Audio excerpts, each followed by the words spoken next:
Hello my dear children, last period we have discussed about 1.5 his first flight.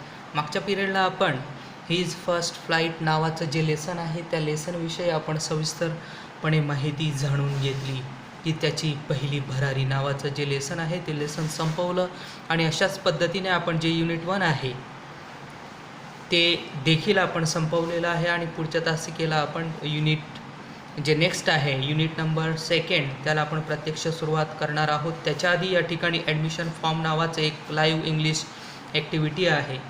हा एक उपक्रम आहे कारण SSC बोर्डाची जी परीक्षा असते आणि त्या परीक्षेमध्ये जी 20 गुणांची जी ओरल एक्झाम होते, तोंडी परीक्षा होते आणि त्या तोंडी परीक्षेमध्ये तुम्हाला 2 उपक्रम लिहून घ्यायचे असतात, उपक्रम 1 आणि उपक्रम 2. म्हणजेच जसं आपण मागच्या वर्षी एकदा 9वीला जसे आपण उपक्रम लिहून घेतले तशाच पद्धतीचे उपक्रम यावर्षी देखील तुम्हाला लिहावे लागतील. कारण यावर्षी तुम्ही 10वीला आहात आणि त्यामुळे त्याचे मार्क्स प्रत्यक्षात काउंट केले जातील, धरले जातील.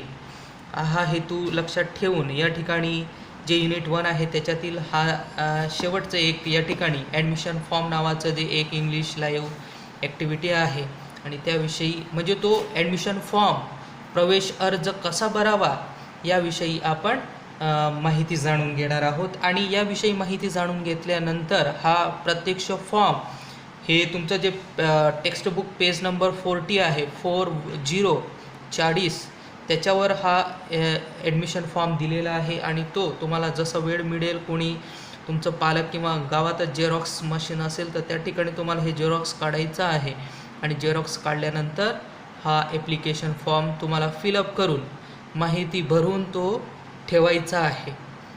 आणि जेव्हा आपली प्रत्यक्ष शाळा सुरू होईल त्यावेळेस मात्र हा ॲडमिशन फॉर्म फिलअप करून म्हणजेच पूर्ण भरून तुम्हाला जमा करायचा आहे. कारण 2 उपक्रम आपल्याला घ्यावे लागतील या टर्ममध्ये, 5-5 गुणांचे 2 उपक्रम. म्हणून हा ॲडमिशन फॉर्म देखील खूप महत्त्वाचा आहे किंवा लाईव्ह इंग्लिश ॲक्टिव्हिटी देखील खूप महत्त्वाची आहे. बघा या ठिकाणी बघूया ॲडमिशन फॉर्म प्रवेश अर्ज. बघा या ठिकाणी फर्स्ट पॉईंट स्टुडंट्स नेम.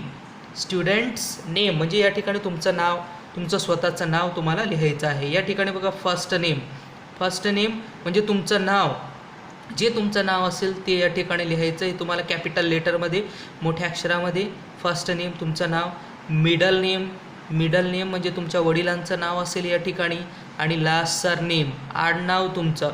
आता माझं खर्डे तर खर्डे मी या ठिकाणी लिहील, राईट करेन. मग तुम्हाला ठाकरे असेल तर ठाकरे, वसावे असेल तर वसावे, वडवी असेल तर वडवी, पाडवी असेल तर पाडवी, हे या ठिकाणी तुम्हाला राईट करायचं आहे. सरनेम आडनाव.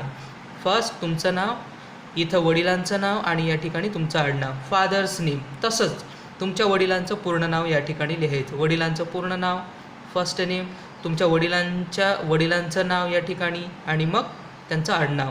त्याच्यानंतर मदर्स नेम आईचं नाव या ठिकाणी, आईचं नाव जे असेल ते. मग त्याच्यानंतर इथं तुमच्या वडिलांचं नाव लिहायचं. आईचं नाव इथं लिहिणार, इथं तुमच्या वडिलांचं नाव लिहायचं आहे.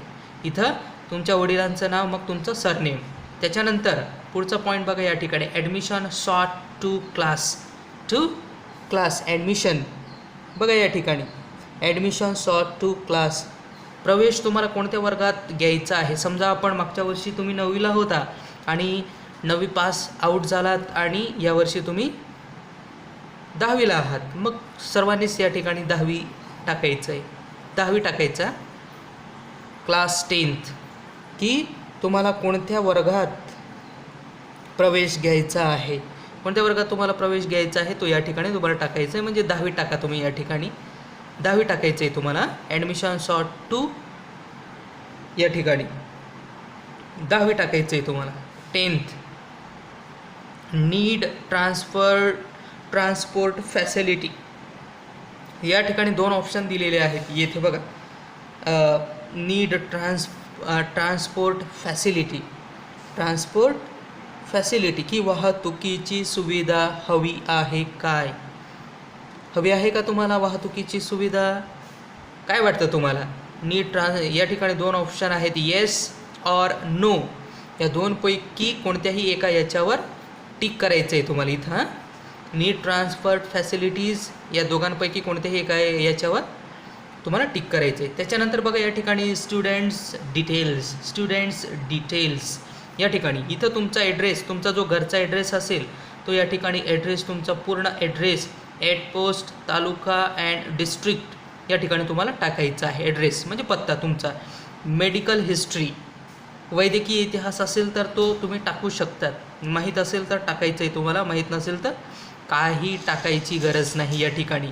मेडिकल हिस्ट्री इफ एनी कोणतीही तुम्ही टाकू शकतात. तुम्हाला माहीत असेल तर टाकू शकतात, काहीच माहीत नसेल तर तुम्ही अशा पद्धतीने याला टिक देखील करू शकतात. त्याच्यानंतर name of the last school attended म्हणजेच ज्या शाळेमधून तुम्ही या शाळेमध्ये आलात त्या शाळेचं नाव टाकायचं आहे. म्हणजेच कस्तुरबा गांधी बालिका विद्यालयात येण्याआधी तुम्ही ज्या शाळेमध्ये शिकत होतात त्या शाळेचं नाव या ठिकाणी टाकायचं आहे तुम्हाला, जिथं तुम्ही शिकत होता. समजा तुम्ही 6वीमध्ये आपल्या शाळेत आलात आणि 6वीमध्ये आपल्या शाळेत येण्यापूर्वी 5वीला तुम्ही ज्या ठिकाणी शिकत होता, कोणत्या ठिकाणी शिकत होता त्या शाळेचं नाव या ठिकाणी तुम्हाला टाकायचं आहे की name of the last school attended म्हणजेच शेवटच्या शाळेचं नाव. आता आपण आपल्या शाळेत येण्यापूर्वी ज्या शाळेमध्ये तुम्ही शिकत होता त्या शाळेचं नाव या ठिकाणी तुम्हाला लिहायचं आहे. त्याच्यानंतर डेट ऑफ बर्थ तुमची जन्मतारीख तुम्हाला या ठिकाणी लिहायची आहे 2 अंकामध्ये. बघा माझी जन्मतारीख, डेट म्हणजे इथं दिनांक, मंथ म्हणजे महिना, इयर म्हणजे वर्ष. माझी जन्मतारीख या ठिकाणी सांगतो तुम्हाला 1/01/6/1984. 1/6/1984. मग या पद्धतीने तुम्हाला तुमची जन्मतारीख टाकायची आहे. प्लेस ऑफ बर्थ म्हणजे काय, जन्म ठिकाण. तुमचं जन्मगाव कोणतं आहे, प्लेस ऑफ बर्थ कोणतं आहे, जन्मस्थळ कोणतं आहे ते या ठिकाणी तुम्हाला टाकायचं आहे. त्याच्यानंतर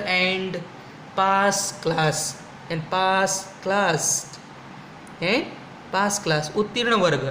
आता यावर्षी तुम्ही 10वीला आहात याचा अर्थ काय, तुम्ही 9वी पास आहात. मग 9th या ठिकाणी तुम्हाला टाकावं लागेल. 9th कारण मागच्या वर्षी तुम्ही 9वीला होता आणि 9वी पास होऊन यावर्षी कोणत्या वर्गाला आलात तुम्ही, 10वीला, म्हणून या ठिकाणी 9th टाकायचं आहे. अँड पास क्लास म्हणजे उत्तीर्ण वर्ग. तुम्ही कोणता वर्ग उत्तीर्ण झालात मागच्या वर्षी, 9वी ना, 9वी टाकायचं. स्किल और टॅलेंट ऑफ द चाइल्ड. आता हे फील्ड मार्क आर मेडिटरी म्हणजे ज्या ठिकाणी हा रेड कलरचा स्टार आहे मारलेला असेल तो पॉईंट, तो मुद्दा फिलअप करणे म्हणजे पूर्ण भरणे आवश्यक आहे. म्हणजे तो भरायचाच आहे तुम्हाला, कोणत्याही परिस्थितीत पूर्ण करायचा आहे. या ठिकाणी नाही टाकलं तरी चालेल. Skills talents of the child म्हणजे काय, मुलाची किंवा मुलीची काय जे स्किल्स असतील, जे कौशल्य असतील ते कौशल्य, काही इतरांपेक्षा काही स्किल असेल, टॅलेंट असेल, कौशल्य असेल तर ते तुम्ही या ठिकाणी टाकू शकता. तुमच्याकडे इतरांपैकी काही वेगळं काहीतरी टॅलेंट असेल, कौशल्य असेल तर टाकू शकतात किंवा मग याला डॅश करू शकता. त्याच्यानंतर खाली बघा, त्याच्या खाली अगदी खाली दिलेलं आहे.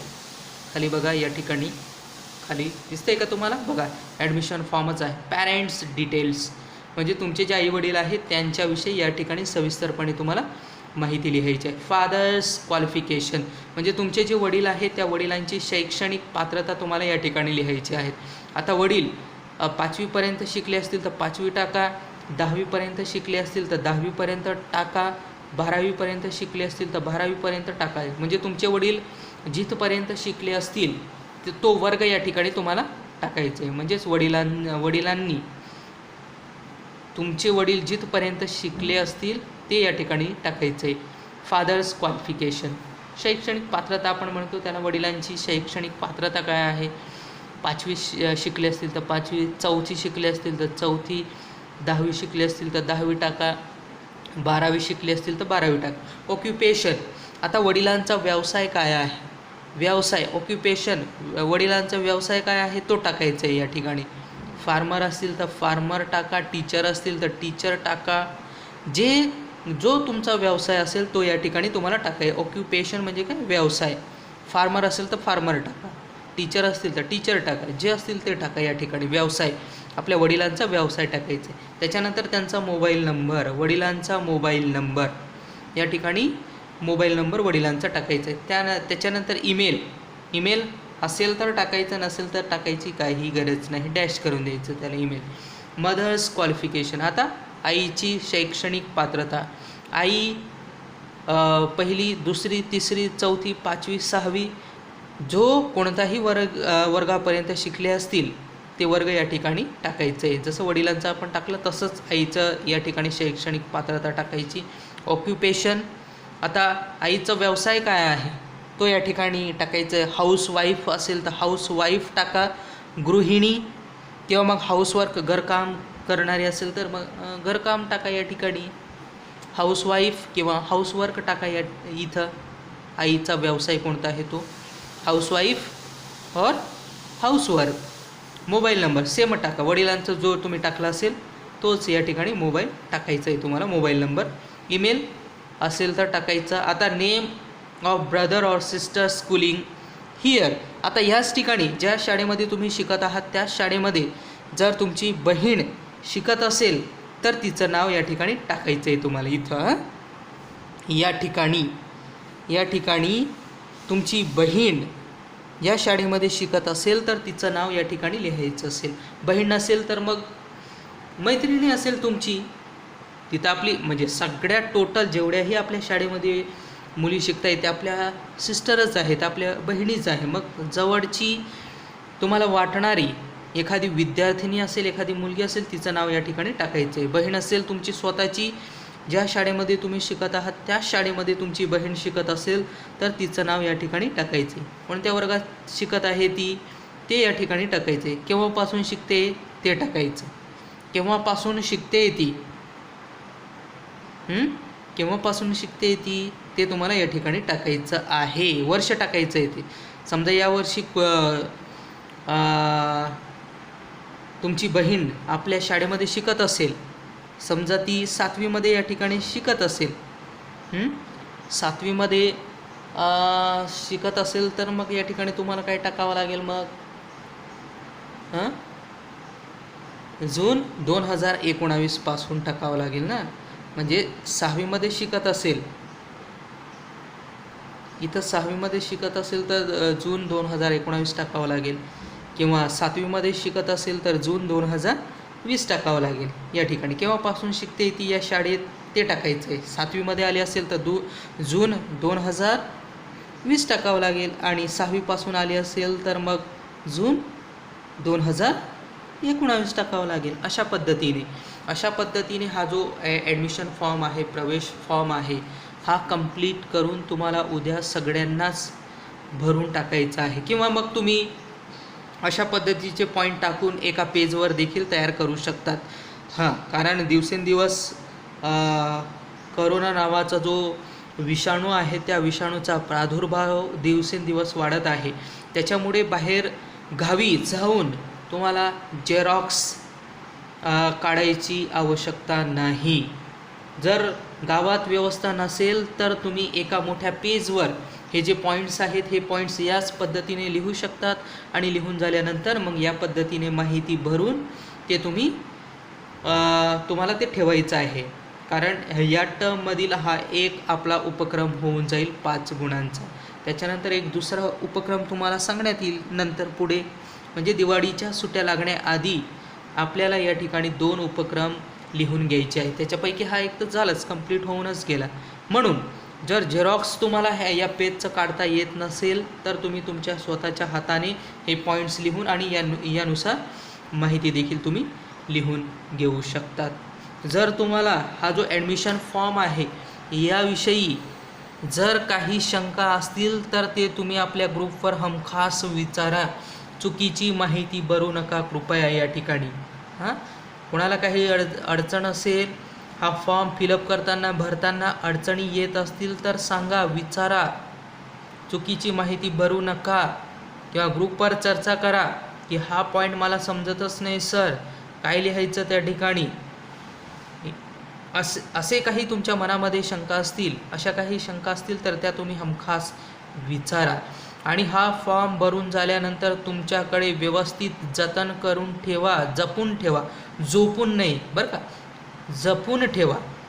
जतन करून ठेवा, कारण शाळा जेव्हा प्रत्यक्ष सुरू होईल त्यावेळेस मात्र हा ॲडमिशन फॉर्म तुम्हाला माझ्याकडे जमा करायचा आहे, कारण याचे 5 गुण मिळणार आहेत तुम्हाला. 5 पैकी जसा तुमचा परफॉर्मन्स असेल, जशी तुमची रायटिंग असेल त्यानुसार तुम्हाला मार्क्स या ठिकाणी दिले जातील. म्हणून हे फॉर्म भरून झाल्यानंतर व्यवस्थित तो तुम्हाला जतन करून जपून ठेवायचा आहे. चला तर आपण आज ॲडमिशन फॉर्मविषयी माहिती जाणून घेतली आहे. याविषयी जर शंका असतील तर तुम्ही हमखास मला विचारा किंवा ग्रुपवर देखील तुम्ही चर्चा करू शकतात. धन्यवाद.